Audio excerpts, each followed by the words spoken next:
el gobierno nacional se haga el desentendido y que no los cumpla. Él debe de cumplirlos porque son acuerdos firmados, discutidos y que están firmados en los documentos y en cada una de las actas. Por tanto, los diferentes ministerios deben de cumplir estos acuerdos, pero nosotros no estaremos ya en esa famosa mesa de seguimiento. ¿Pero qué implica entonces esto? ¿Qué plazo más claramente le dan al régimen ustedes para que cumpla esos acuerdos? No, es inmediato, o sea, que cumplan realmente con, como dicen los acuerdos, están con fechas, están con cronogramas, pero sin embargo se hacen los desentendidos. Por ejemplo, uno, lo que tiene que ver con la focalización de los combustibles. Nosotros dejamos que se iba a contratar un estudio, es decir, un estudio para que ese estudio desemboque en un proyecto piloto de la focalización de combustibles. Sin embargo, hasta ahora se ha contratado se han hecho los términos de referencia para que se contrate ese estudio. Por ejemplo, lo otro que dijimos en la mesa de diálogo, que se pongan los recursos 300 millones para créditos productivos y hasta ahora no vemos, digamos, el cumplimiento de parte del Estado ecuatoriano. Por tanto, esa es nuestra principal preocupación, de que el Estado o el gobierno no está cumpliendo con estos acuerdos y eso nos ha desgastado tanto que por ello hemos decidido retirarnos de las famosas mesas. Ahora, señor Espinosa, ¿qué implica el hecho que ustedes se retiren y que la CONAIE, no sabemos qué es lo que va a terminar resolviendo en horas de la tarde, pero puede existir la posibilidad de que ellos permanezcan o quieran todavía esperar a que estos acuerdos se cumplan? ¿Qué significa el hecho de que ustedes se retiren de las mesas de seguimiento? Entonces nosotros ya no vamos a seguir en ese tontómetro, vamos a pasar a la fase de exigencia y vigilancia, que cumplan.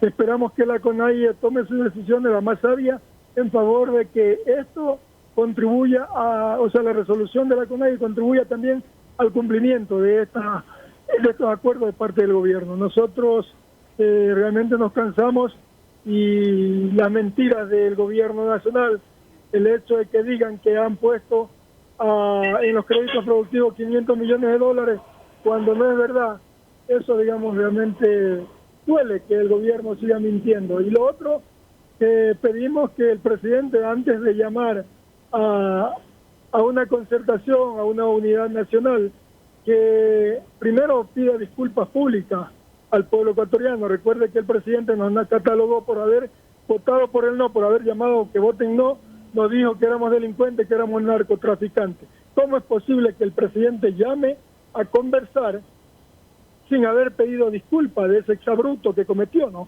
Por tanto, esperamos que el presidente tenga la sensibilidad de pedir disculpas públicas a todo el pueblo ecuatoriano. Y señor Espinosa, ¿qué expectativas tienen ustedes de la investigación que realiza la Asamblea Nacional sobre este famoso caso, el Gran Padrino? ¿De allí podría salir alguna resolución que podría llamar la atención de las organizaciones sociales del país? Nosotros hemos dicho que la Asamblea Nacional debe cumplir su papel fiscalizador, primero. Segundo, que este acto que denunció la Posta no se convierta en un acto para el chantaje o para conseguir canonjías, conseguir prebendas de parte del Ejecutivo, sino que sea un proceso transparente de fiscalización y que se determine si es que hay responsabilidad, si hay méritos para el juicio político, que lo inicie la Asamblea Nacional, pero que no sirva para el chantaje, digamos, al gobierno nacional, para a lo mejor conseguir espacios, conseguir ministerios. Ojalá no sirva para eso, que sirva realmente para fiscalizar transparentemente en favor de que el pueblo ecuatoriano consiga, digamos, la verdad en este proceso y que si hay mérito, se inicien los juicios políticos, la muerte cruzada, lo que haya que hacer de acuerdo a la Constitución. Señor Espinosa, ¿cómo tomaron ustedes como organización, como FENOCIN, la censura del exministro Patricio Carrillo, tomando en cuenta que fue un protagonista, digamos, en el paro, el paro sobre todo en el de octubre, por la represión a la que ustedes también fueron víctimas? Sí, yo creo que fue una buena medida de la Asamblea Nacional. Sin embargo, debe haber sido, digamos, una medida un poco extemporánea, porque ese es el problema en este país, que todo se procesa cuando ya no hay tiempo, ¿no? De manera que saludamos decisión de la Asamblea Nacional de censurar al exministro Carrillo, y ojalá sigan también el mismo proceso con muchos otros ministros que están, en este caso también, faltándole a la ética del quehacer político de este país. ¿Existe todavía unidad entre las diferentes organizaciones que conforman el movimiento indígena? Señor Espinosa, le pregunto esto, tomando en cuenta que esta falta de cumplimiento del gobierno sí pudo haber erosionado esa solidez con la que ustedes se presentaron en esta lucha y que ahora pues cada uno decida tomar decisiones por su lado. Sí, indudablemente las decisiones son autonómicas de cada una de las organizaciones y la unidad, digamos, no está en duda, ¿no? La semana pasada hemos conversado con el compañero Leonidas la posibilidad de reunirnos en los próximos días. No ha sido posible hasta ahora, pero aspiro que en los próximos días podamos reunirnos con el compañero Leonidas y compañero Eustaquio. Conversamos ayer en la mañana y también estamos de acuerdo para coincidir en la posibilidad de una reunión en los próximos días. Cada organización resuelve autonómicamente sus decisiones y luego consensuamos entre las tres para poder tomar medidas o tomar, digamos, acciones en conjunto. Ok, señor Espinosa, sobre el tema presidente Lasso, usted sabe que en la Asamblea a lo mejor si no hay acuerdos políticos no se logra una votación que se posibilite instaurar un juicio político al presidente o al primer mandatario, o la muerte cruzada, que también está en entredicho jurídicamente hablando. ¿Ustedes estarían dispuestos a apoyar la posibilidad de ir por la revocatoria del mandato si es que hay un pronunciamiento del Tribunal Contencioso Electoral? Mire, esperamos que todos estos procesos sean transparentes. Ojalá el Tribunal Contencioso Electoral emita una sentencia favorable para la cuestión del proceso de recolección de firmas, pero también ojalá estos jueces tengan la capacidad, la autonomía y la honestidad de tomar una decisión honesta en derecho para, dar la venia para iniciar este proceso de revocatoria del mandato.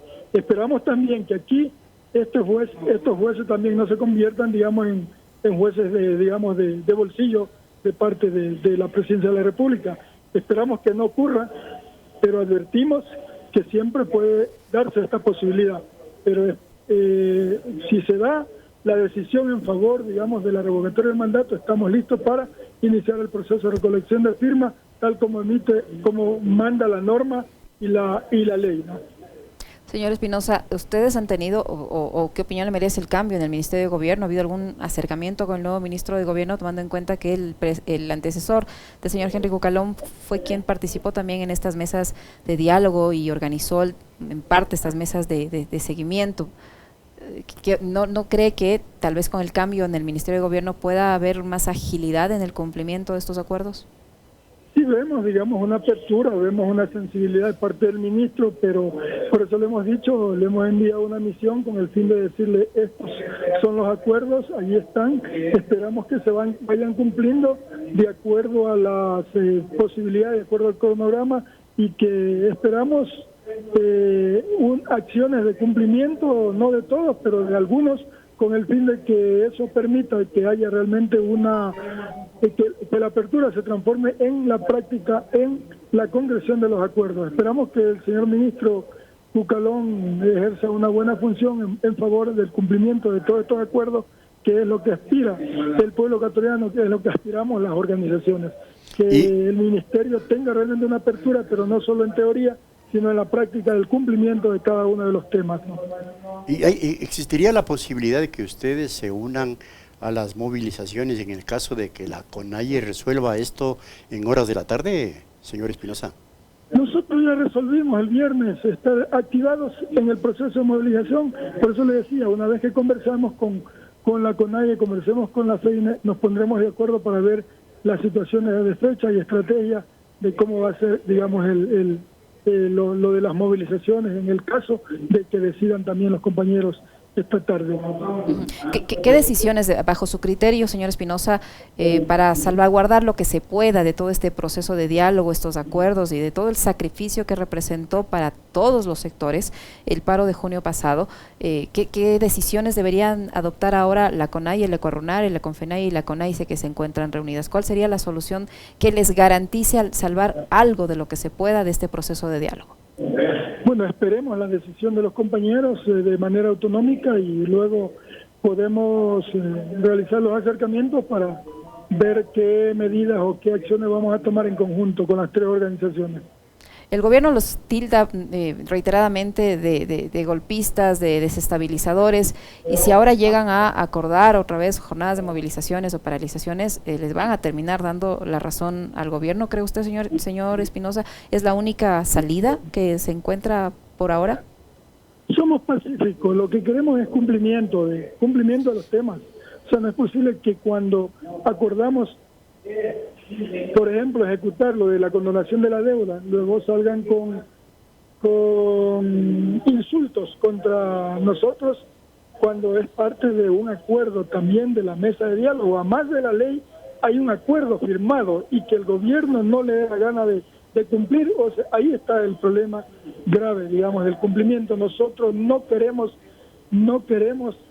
vivir en este problema de movilización y movilización, pero no nos queda otra, y veces porque es que no les da la gana de cumplir, no les da la gana de cumplir con los pobres del país. Más bien, cuando hay acciones de incentivos, que le llaman incentivos tributarios, incentivos para generar empleo, ahí sí hay perdón de deuda de miles de millones de dólares. A eso nos han llevado todos los gobiernos en este país.